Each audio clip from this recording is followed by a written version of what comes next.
Hello everyone, welcome to sweet memories. Upcoming రివ్యూలోకి వెళ్ళిపోదాం.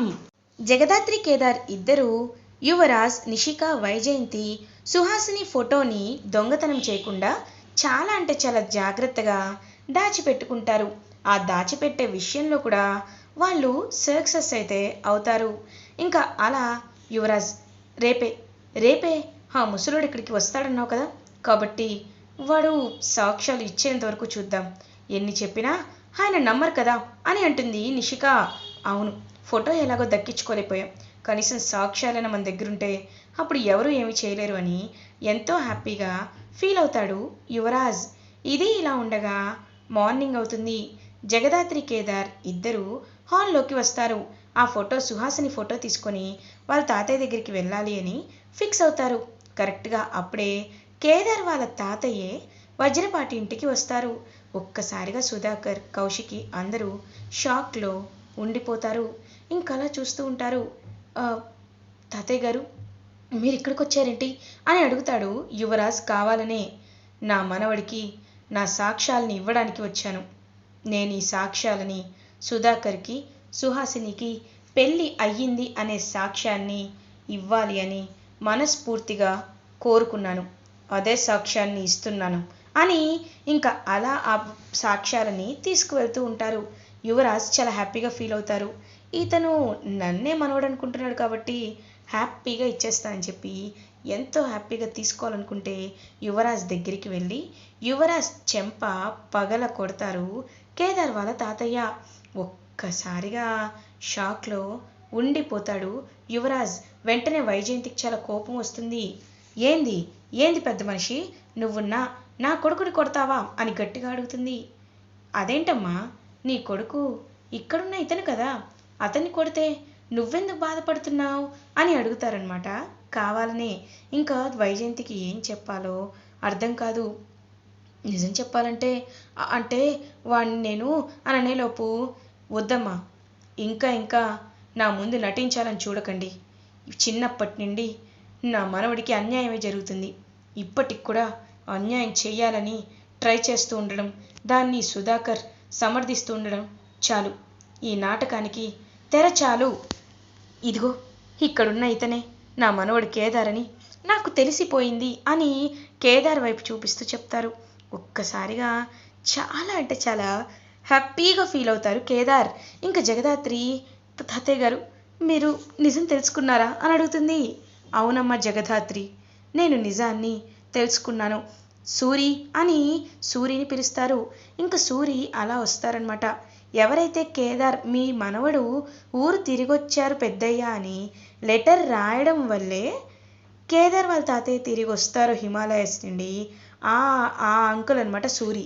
ఇంకా ఆయన్ని చూసి జగదాత్రి, బాబాయ్ గారు మీరిక్కడ అని అంటుంది. అవునమ్మా, నేను ఉత్తరం రాయడం వల్లే పెద్దయ్య ఇక్కడికి వచ్చారు. ఇప్పుడు అది మాత్రమే కాదు, ఈ యువరాజే కావాలని మీ తాతయ్య గారిని దొంగ సాక్ష్యాలతో నమ్మించాడని కూడా నాకు మన డ్రైవర్ రంగా చెప్పేశాడు. అందుకే నేను వెంటనే తాతయ్య గారిని కలిశాను, మీ ఫోటో చూపించి నిజం తెలిసేలా చేశాను అని అంటారు. ఇంక వెంటనే పాపం తాతయ్య అని కేదార్ వాళ్ళ తాతయ్యని హక్ చేసుకుంటారు. రే మనవడా, ఇకపై నువ్వు ఈ ఇంటి వారసుడివని అనకుండా ఉండే ఒక్క సాక్ష్యం కూడా వాళ్ళ దగ్గర లేదు. ఏయ్ సుధాకర్ అని సుధాకర్ మొహం మీద ఆ సాక్ష్యాన్ని కొడతారు. అయినా నీలాంటి మనుషుల్ని నేనెప్పుడు చూడలేదు. ఛీ, ఒక కొడుకు అన్యాయం అయిపోతున్నా కళ్ళ ముందు చూస్తున్నావు.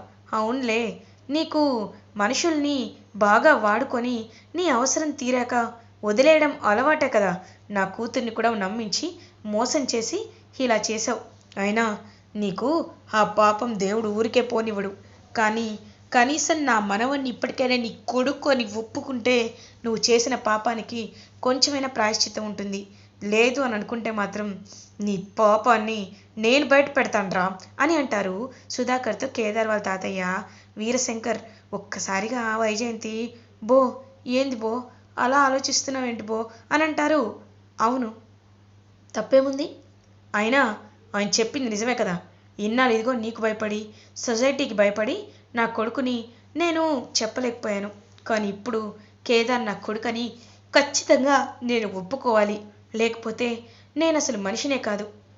చూడండి సార్, నేను ఖచ్చితంగా తన్ని ఒప్పుకుంటున్నాను, ఒప్పుకొని తీరుతున్నాను. కేదార్ ఇంటి పేరు వజ్రపాటి. కేదార్కి ఈ నాన్నున్నాడు, వజ్రపాటి కేదార్, సన్ ఆఫ్ వజ్రపాటి సుధాకర్ అని నేను అందరికీ చెప్పేలా చేస్తాను అని ఇంకా గట్టిగా చెప్తారు సుధాకర్. ఆ మాటలకి చాలా అంటే చాలా హ్యాపీగా ఫీల్ అవుతాడు కేదార్.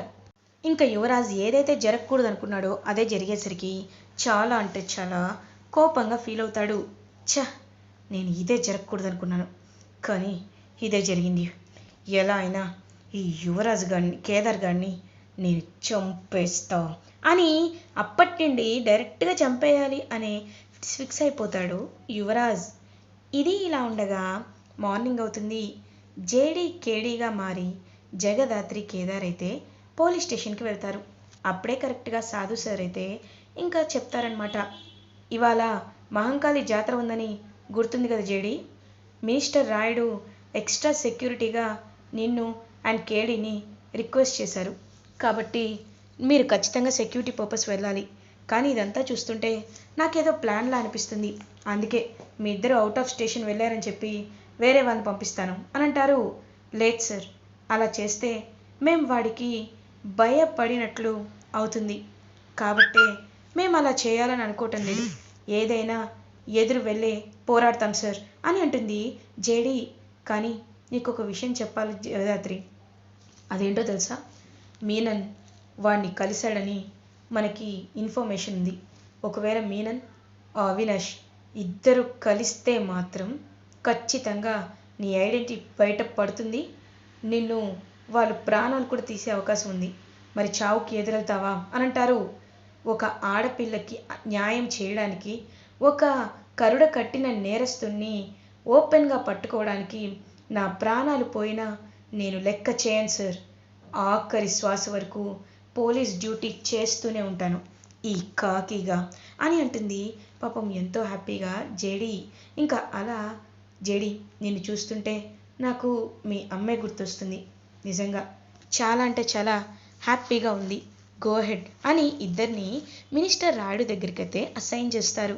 ఇది ఇలా ఉండగా మహంకాళి జాతర స్టార్ట్ అయిపోతుంది. డప్పుల మేళాలతో, పులి వేషాలతో, పోతురాజు వేషాలతో ఇంకా అంత క్రౌడ్ అంతా ఫుల్గా స్ప్రెడ్ అయ్యి మొత్తం నిండిపోతుంది క్రౌడ్ అయితే. ఇంకా అదంతా చూస్తూ ఉంటారనమాట మినిస్టర్. ఏంటి ఇంకా రాలేదు అని ఆలోచిస్తూ ఉంటారు మినిస్టర్. అదిగో వచ్చేసిందడి అని అనేసరికి ఇంకా అలా వచ్చేస్తూ ఉంటారు జేడీ అండ్ కేడీ. ఇంకా వచ్చి మినిస్టర్ వైపు చూస్తూ ఉంటారు.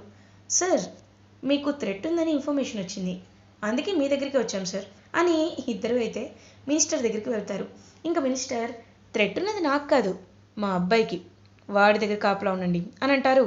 ఇంకా అలా వాడి దగ్గరికి అయితే వెళ్తారనమాట. వాడు అలా చూస్తూ ఉంటాడు. జేడీ, ఇవాళే నీకు ఆఖరి రోజు అవుతుంది జేడీ అని చెప్తాడు. నువ్వెన్ననుకున్నా నేను నిన్ను పైకి పంపిస్తాన్రా అని మనసులో అనుకుంటుంది జేడీ.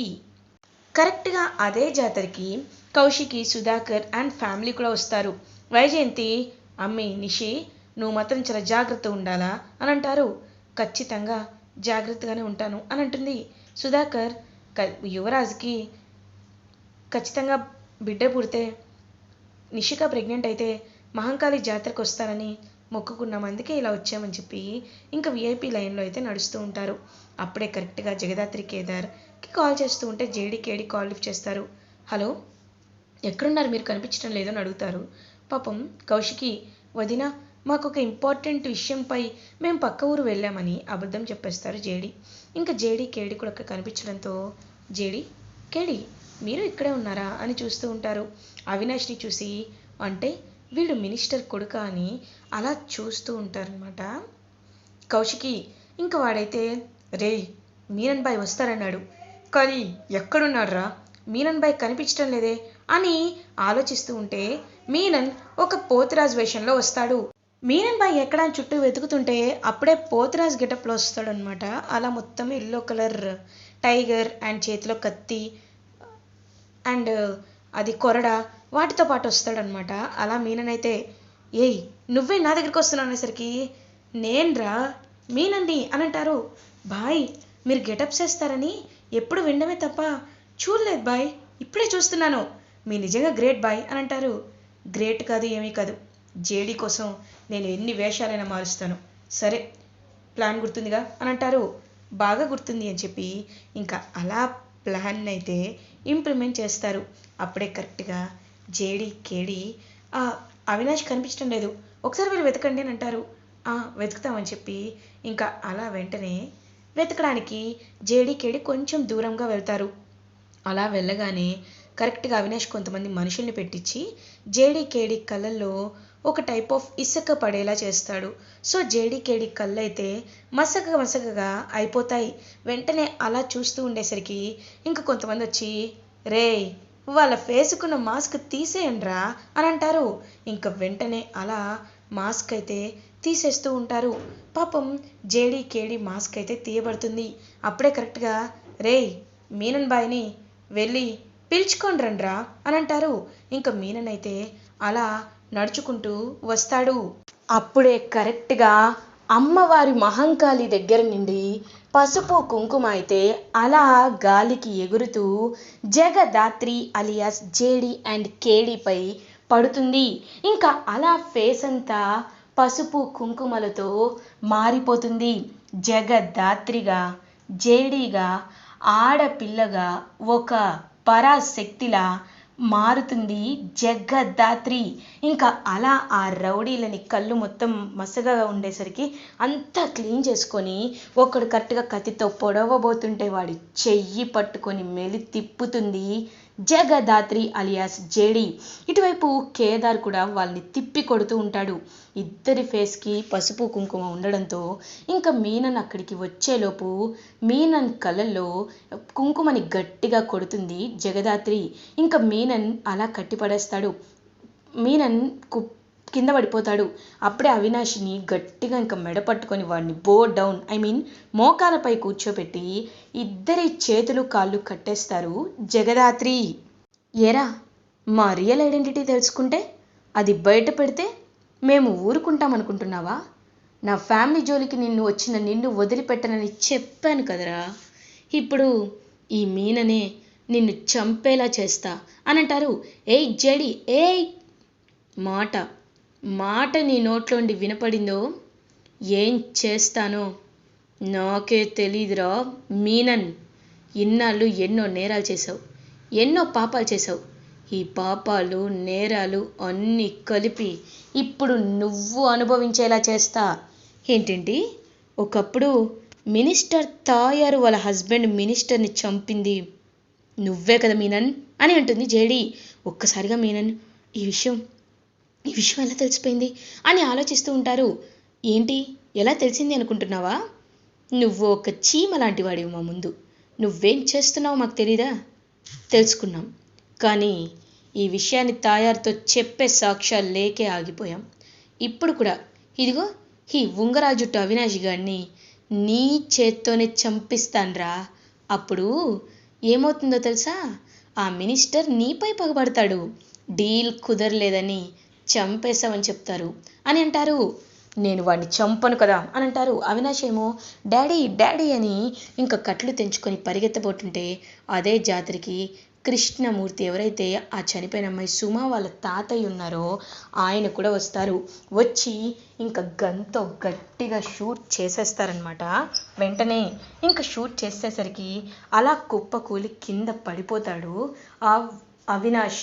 అప్పుడే మీనన్ అక్కడికి వచ్చేసరికి మీనన్ చేతిలో ఆ గన్ పెట్టి అందరినీ మీననే అవినాష్ని చంపాడు అని ముద్ర వేయిస్తారు. ఇంకా అక్కడి నుండి అటు పారిపోతాడు మీనన్. మినిస్టర్ రాయుడు ఏమో అయ్యో ఎవరు చంపారు అనేసరికి వీడియోలో క్లియర్గా మీననే గన్తో చంపినట్లు తెలుస్తుంది. కోపంతో రగిలిపోతూ ఉంటాడనమాట. వెంటనే మినిస్టర్ రాయుడు, ఏంటి రాయుడు గారు అలా ఉన్నారు? ఓ అవునులేండి, కన్న కొడుకు దూరం అయిపోతే ఎవరికైనా బాధే ఉంటుంది కదా. అయినా ఎంతమంది ఆడపిల్లల జీవితం నాశనం చేశాడో. మీనన్ లాంటి దుర్మార్గుడి చేతిలో ప్రాణాలు పోగొట్టుకున్నాడు. మీనన్ని నెత్తిపైకి ఎక్కించుకున్నారు. ఇప్పుడు మీనన్ తన స్వార్థం కోసం మీ అబ్బాయినే చంపేశాడు, ఇది మీరంటే అని చెప్పి ఇంకలా అక్కడి నుండి పవర్ఫుల్గా నడుచుకుంటూ వచ్చేస్తూ ఉంటారు జేడి అండ్ కేడి. ఇంకా జేడి కేడి వైపు చూస్తూ ఉండిపోతారనమాట ప్రజలందరూ. ఇంకా అలా మాస్క్ పెట్టుకొని జేడి కేడి వస్తుంటే అందరూ సెల్యూట్ కొడతారు. వాడిని అమ్మవారి ముందు మహంకాళి జాతరలోనే చంపి ప్రూవ్ చేసుకుంటారు జేడి అండ్ కేడి. ఇలా ఎపిసోడ్ ఎండ్ అవుతుంది. ఫర్దర్ ఎపిసోడ్ రివ్యూస్ ముందుగా మీకు కావాలి అనుకుంటే మా ఛానల్ని సబ్స్క్రైబ్ చేసుకోండి. Thanks for watching.